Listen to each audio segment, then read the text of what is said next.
ಎಲ್ರಿಗೂ ನನ್ನ ಹೃದಯಪೂರ್ವಕ ನಮಸ್ಕಾರಗಳು. ನಾನು ಚಿತ್ರರಂಗಕ್ಕೆ ಬಂದು 30 ವರ್ಷ ಇವತ್ತಿಗೆ. ನನಗೆ ಕಾಟೇರ ಏನೋ ಒಂದು ಫಸ್ಟ್ ಸಿನಿಮಾ ಅಂತ ಫೀಲ್ ಆಗಿದೆ, ಅನುಭವ ಆಗಿದೆ. ಎಲ್ಲನೂ ನನಗೆ ವಸ್ತು ಅನ್ಸುತ್ತೆ.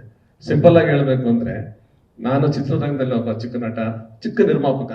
ನಮ್ದೇನಿದ್ರು ಚಿಕ್ಕ ಚಿಕ್ಕ ಹೋಟ್ಲಲ್ಲಿ ಆಗಿದ್ದಂಥ ಅನುಭವಗಳು ನನಗೆ ಈ ಮಿಡಲ್ ಕ್ಲಾಸ್ ಲೋವರ್ ಕ್ಲಾಸ್ನವರು ಹೋಗಿ ಸ್ಟೇ ಆಗ್ತಾರಲ್ಲ ಅಂತ ಹೋಟ್ಲುಗಳದ್ದು ಅನುಭವ ನನಗೆ ಚಿತ್ರರಂಗದಲ್ಲಿ ಆಗಿರೋದು.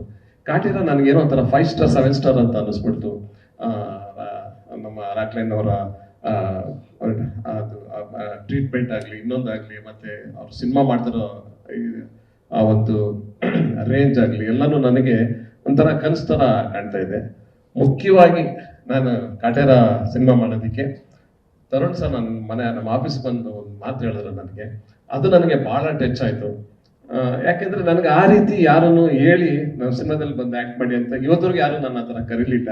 ಅವ್ರು ನನಗೇನು ಹೇಳಿದ್ರು, ನಾನು ಕತೆ ಮಾಡುವಾಗ ಆ ಮಾದೇವಣ್ಣನ ಪಾತ್ರ ನೀವೇ ಮಾಡಬೇಕು ಅಂತ ನನಗೆ ಕಾಡ್ತಾ ಇತ್ತು. ಅದಕ್ಕೆ ನಾನು ಬಂದು ನಿಮಗೆ ಕೇಳ್ತಾ ಇದ್ದೀನಿ ಸರ್, ಆ ಪಾತ್ರ ನೀವು ಬಂದು ಆ ಕ್ಯಾರೆಕ್ಟರ್ ಮಾಡಬೇಕು ಹಾಗೆ ಹೇಗೆ ಅಂತ ಹೇಳಿದಾಗ, ಅವರು ಪ್ರೂವ್ ಮಾಡಿದಂಥ ಒಬ್ಬ ದೊಡ್ಡ ಡೈರೆಕ್ಟರ್, ರಾಬರ್ಟ್ ಸಿನಿಮಾನ ದೊಡ್ಡ ಲೆವೆಲಲ್ಲಿ ಎತ್ಕೊಂಡು ಹೋದವರು.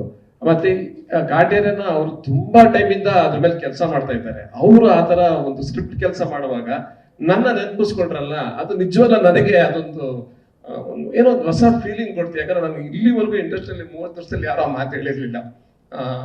ಸುಮ್ಮನೆ ಏನೋ ಲಾಸ್ಟ್ ಮಿನಿಟ್ ಅಲ್ಲಿ ನಾವು ಆಕ್ಯುಪೈ ಆಗ್ತಾ ಇದ್ವಿ ಆಕ್ಟರ್ ಆಗಿ. ಸರಿ, ಅವ್ರು ಹೇಳಿದಾಗ ನನಗೆ ಅದು ತರ ಟಚ್ ಆಯ್ತು. ನಾನು ಏನು ಮತ್ತೆ ನೆಕ್ಸ್ಟ್ ಮಾತಾಡ್ಲಿಲ್ಲ. ಖಂಡಿತ ನಾನು ಮಾಡ್ತೀನಿ ಸರ್ ಅಂತೇಳಿ ಆಮೇಲೆ ಬಂದು ನಾನು ಆ ಪಾತ್ರ ಮಾಡುವಾಗ ನಿಜವಾಗ್ಲೂ ಗೊತ್ತಾಯ್ತು ನನಗೆ ಆ ಪಾತ್ರದ ಡೆಪ್ತು.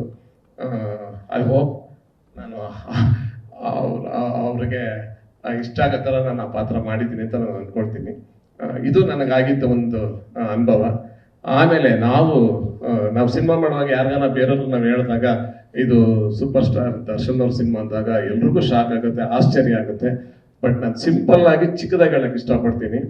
ಅವರು ಸೆಟ್ಟಿಗೆ ಬಂದಾಗ ನಾವೆಲ್ಲ ಸೂಪರ್ ಸ್ಟಾರ್ ಆಗ್ತೀವಿ, ಅವ್ರು ತುಂಬಾನೇ ಸಿಂಪಲ್ ಮ್ಯಾನ್, ಸಿಂಪ್ಲಿಸಿಟಿ ಆಗಿರ್ತಾರೆ. ಅದು ನನಗೆ ಎಷ್ಟು ಅದು ಪ್ರೇರಣೆ ಆಗಿದೆ ಅಂದ್ರೆ, ನಾನು ಹೃದಯ ತಟ್ಟಿದ ನೆನಪುಗಳು ತುಂಬಾ ಇದೆ. ಅದು ಈಗ ನಾನು ಈ ವೇದಿಕೆನಲ್ಲಿ ಅದನ್ನ ಹೇಳ್ಕೊಳಕ್ ಆಗಲ್ಲ. ಬಟ್ ಒಂದೇ ಹೇಳ್ತೀನಿ, ಅವ್ರ ಕೆಲವೊಂದೆಲ್ಲ ಇದೆ, ಅದು ನ್ಯಾಚುರಲ್, ರಿಯಲ್ ಇದೆ. ಅವರು ಬೇಕು ಅಂತ ಮಾಡೋದು ಇನ್ನೊಂದು ಮತ್ತೊಂದು ಅಂತಲ್ಲ. ಒಂದು 10% ನಾನು ಕಲಿಬೇಕು ಅಂತ ದರ್ಶನ್ ಅವ್ರ ಜೊತೆ ಕೆಲಸ ಮಾಡಿದ್ಮೇಲೆ ನಾನು ಅದನ್ನ ಫಿಕ್ಸ್ ಆಗ್ಬಿಟ್ಟಿದ್ದೀನಿ. ಯಾಕಂದ್ರೆ ಅದು ತುಂಬಾನೇ ಅದು ಅವ್ರಿಗಂತ ಅದು ಬಾರ್ನ್, ನಾನಂತೂ ಕಲಿಬೇಕು ಅಂತ ನಾನು ಫಿಕ್ಸ್ ಆಗಿದ್ದೀನಿ. ಆ ತರ ಹೃದಯ ತಟ್ಟಿದ ನೆನಪುಗಳು ಕಾಟೇರದಲ್ಲಿ ತುಂಬಾ ಸಿಕ್ಕಿದೆ. ಇದು ಮರೆಯಲಾಗದಂತ ಒಂದು ಎಕ್ಸ್ಪೀರಿಯನ್ಸು. ಮತ್ತೆ ಕಾಟೇರ ನನ್ಗನ್ಸುತ್ತೆ ಅದು ಯಾರು ಮಾಡ್ತಾರೋ ಗೊತ್ತಿಲ್ಲ, ಅದಕ್ಕೊಂದು 25 ವರ್ಷ ತಗೋಬಹುದು ಇಂಡಸ್ಟ್ರಿಯಲ್ಲಿ, ಅಷ್ಟು ಮಾತ್ರ ನಾನು ಹೇಳ್ತೀನಿ. ವರ್ಷದ ಕೊನೆಯಲ್ಲಿ ಮ್ಯಾಜಿಕ್ ಆಗುತ್ತೆ. ಯಾವುದೇ ಸಿನಿಮಾ ಬರಲಿ, ಕಾಟೇರ ನಮ್ಮದೇ ಸಪ್ರೇಟ್ ರೋಡ್ ಅಂತ ಹೇಳೋಕ್ಕೂ ನಾನು ಇಷ್ಟಪಡ್ತೀನಿ. ಕಾಟೇರಿಗೆ ಒಳ್ಳೆಯದಾಗಲಿ. I love you Kaatera.